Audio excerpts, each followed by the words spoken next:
Saudações, nós viemos aqui no mercadinho comprar o precioso, né? Mas, agora que já temos o nosso queijinho, vamos falar sobre o que aconteceu ontem nos Estados Unidos. A explosão de uma refinaria. Gente, a explosão de uma refinaria é uma coisa tão insólita, porque, caralho, não, é uma refinaria.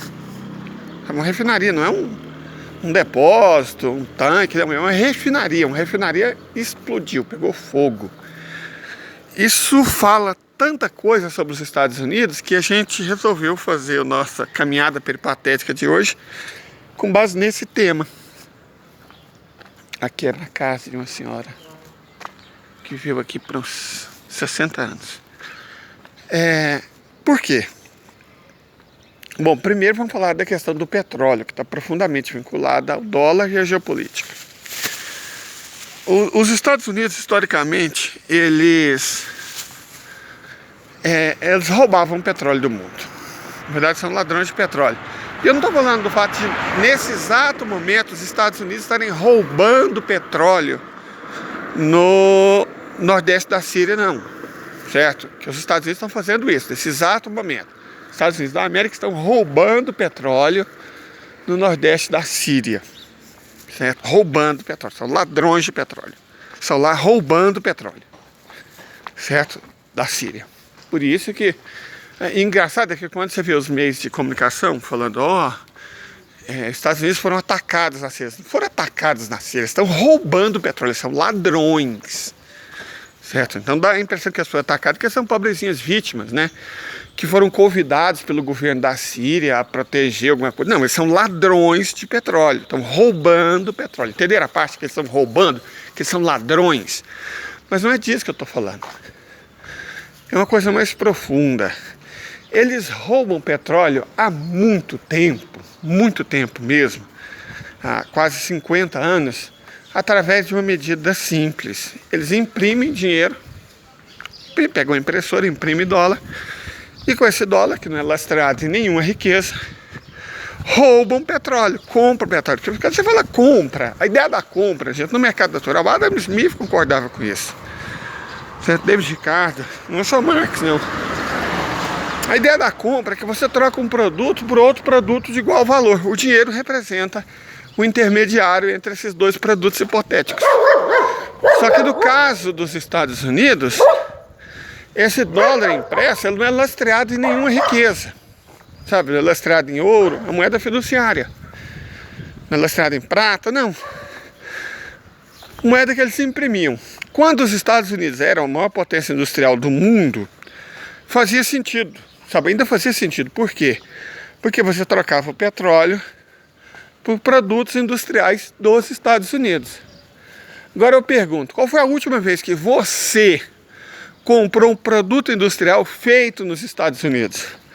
Qual foi a última vez que você pegou um bem industrial e leu nele Made in USA? Duvido que tenha acontecido recentemente. Se você é daqueles que tem grana para ir em Miami, você deve ter feito compras lá de produtos feitos nas Filipinas, na Indonésia, na Malásia, no Paquistão, na China, em Taiwan, certo? Não de produtos americanos. Estados Unidos, hoje, são largamente superados pela China como potência industrial e são superados, inclusive, pela Índia, certo? Já estão superados pela Índia como potência industrial.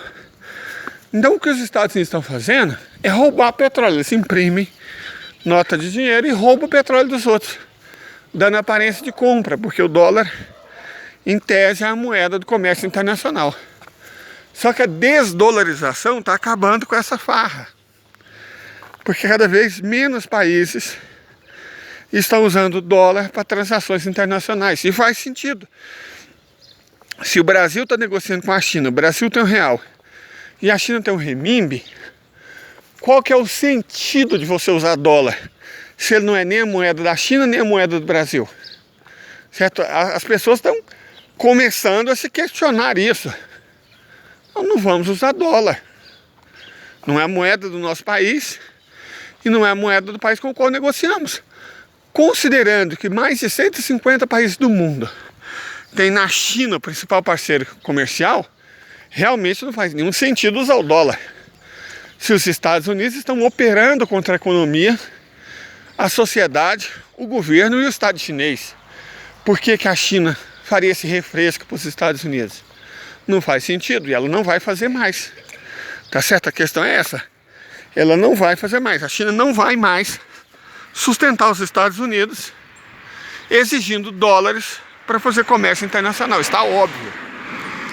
Agora, a Indonésia resolveu fazer a mesma coisa lá no mundo malaio. Fez um acordo com Filipinas, com Singapura, com Malásia, com Brunei, para não usar dólar mais. Vão usar a rúpia indonésia, as moedas lá, sei lá o nome das moedas Filipinas, de Malásia, dólar de Singapura, eu sei.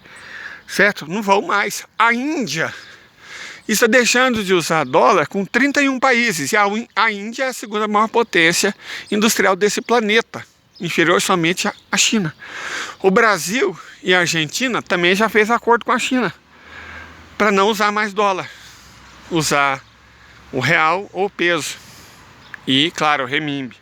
Então isso está tornando uma quantidade enorme de dólares em circulação no mundo desnecessários. E esses dólares estão voltando para os Estados Unidos, certo? Chegando lá, quando você está inundado por uma moeda, a tendência é que haja inflação. Para evitar essa inflação, que destruiria o valor do dólar, os Estados Unidos estão fazendo o quê? Estão jogando essa moeda, comprando, né? Oferecendo títulos do governo dos Estados Unidos e pagos com juros mais altos. Era 0%, 0,5%, então agora está 5% e subiu para 5,25%. O problema é que esses juros altos destroçam a economia do Brasil, deles, né? Olha só a nossa economia está sendo destruída pelo Banco Central do Brasil. O mesmo Banco Central que desindustrializou esse país ao criar taxa de câmbio favorável à exportação de produtos primários, o Banco Central é responsável por isso, ao criar taxas de juros extorsivas que favorecia a financiarização da economia e não a economia produtiva. O Banco Central é muito responsável pela reprimarização e destruição da economia industrial brasileira, certo? Junto com a Lei Candir, são os dois principais fatores que explicam a miséria da economia brasileira. Lei Candir e Banco Central do Brasil.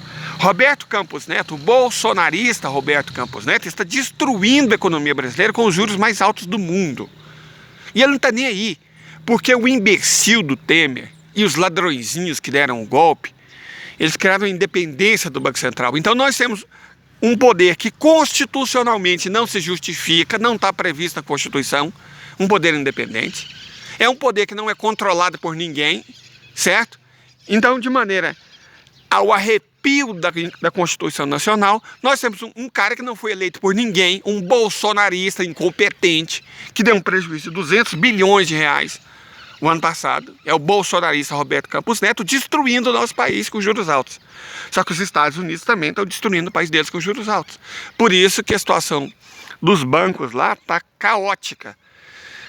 Cai 50% num dia, espera uma semana, sobe 50%, depois cai 60%, depois sobe 40%. Então o nome disso é instabilidade. Instabilidade. A instabilidade destrói as economias financeiras. E é isso que acontece com os Estados Unidos. Mas vamos voltar à questão do petróleo. O grande problema dos Estados Unidos é que o petróleo deles está acabando. Eles usam petróleo de xisto bituminoso, e se tornaram o maior produtor de petróleo do mundo. Só que o petróleo deles está acabando e acabando rapidamente. Então você vai ter que começar de novo a importar grandes quantidades de petróleo. Mas de quem? Se virtualmente todos os países da OPEP+, agora são inimigos dos Estados Unidos. Certo? E isso vai criar um problema no futuro breve, que vai destruir a economia americana. Vamos lá. Hoje o petróleo não cai. Por quê? Porque a recessão está acontecendo, a teoria, né, diz que o preço do petróleo deveria cair, só que a OPEP+ está diminuindo a produção de petróleo. Sempre que você tem recessão, para evitar a queda dos preços, ela faz com que a produção diminua, de modo que o preço não caia. Certo? Mais do que isso, em algum momento os países da OPEP+ vão se recusar a vender petróleo em dólar. E aí os Estados Unidos não têm moeda para comprar petróleo, eles não têm moeda estrangeira, porque o que eles exportam? O que eles vendem? Como é que eles vão comprar petróleo quando isso acontecer? Certo? E aí a notícia de que uma refinaria explodiu é horrível, porque já é um país sem petróleo e agora é um país com a capacidade menor de processamento de petróleo. Então, é isso.